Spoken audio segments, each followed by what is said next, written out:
I am JVN Professor Dr. Dharmendra Ahuja, Director Faculty of Pharmaceutical Science, Jayoti Vidyapeeth Women's University, Jaipur. Today I will be discussing the topic drug used in treatment of COPD, chronic obstructive pulmonary disorders. So what is chronic obstructive pulmonary disorder? Chronic means regular, obstructive, chronic we can say prolonged, obstructive means obstruction, pulmonary means lungs part, disorder means dysfunction.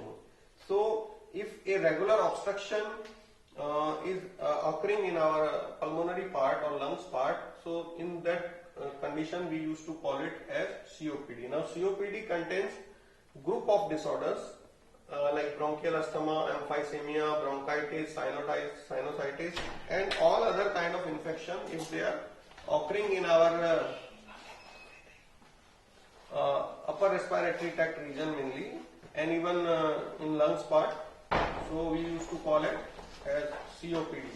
Now that inflammation can be in bronchi, in you can say in alveoli, in pulmonary area, in all the areas if it is happening. Now what is the treatment approach? Treatment approach is nothing but to change some lifestyle and to give some medication. So first we will see the lifestyle changes and then we will see the medication as well. So lifestyle changes are regular walking, morning walk, then of course regular exercise, then drinking a lot of water, then avoiding smoking and avoiding alcoholism. All these lifestyle changes also helps in easing out the bronchial disorder. Now if we come to the drugs part, so drugs used are bronchodilators. Now in bronchodilator we can say beta 2 agonist,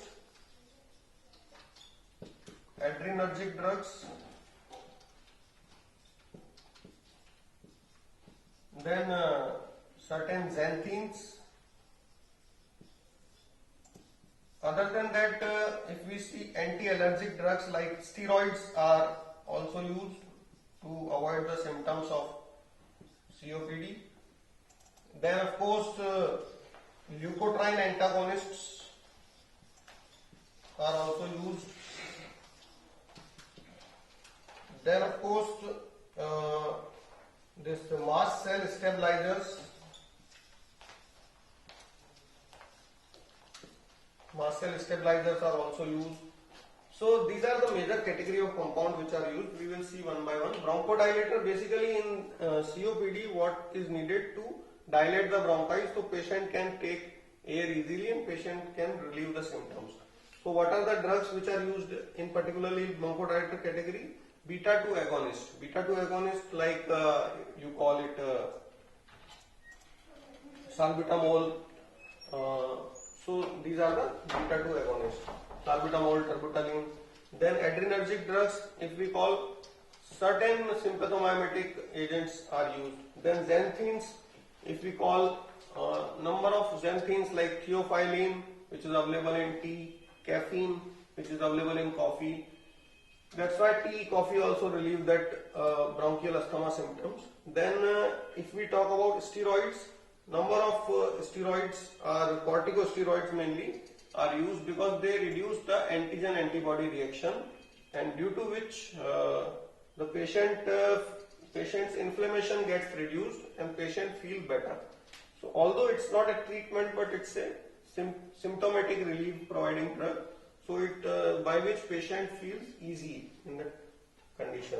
Leukotriene antagonist, basically it is found in recent studies that severity or the problem causing agents in case of respiratory disorders are leukotrienes. As you know, prostaglandin and leukotrienes are the two counterparts. So certain prostaglandin antagonists are like all NSAIDs are also given by some physicians to treat or to ease out the things, but particularly useful drugs are leukotriene antagonists like montelukast, zafirlukast. So these drugs reduce the leukotriene pressure and ease out the symptoms. Then mast cell stabilizers. Mast cell stabilizers are disodium Chromoglycolate, ketotifen, these are the drugs. Mast cell stabilizer are also doing the same thing. They are stabilizing the mast cell, so release of histamine is reducing, so allergic response of body is getting reduced and patient feels better in asthmatic conditions. So what we have seen, number of drugs which are used to treat COPD. Other than that, as I told, lifestyle changes like morning walk, then regular exercise, drinking water, avoiding smoking, avoiding alcoholism, all these conditions also helps in treatment of COPD. So this was about what is COPD and what are the main drugs used in treatment of chronic obstructive pulmonary disorder.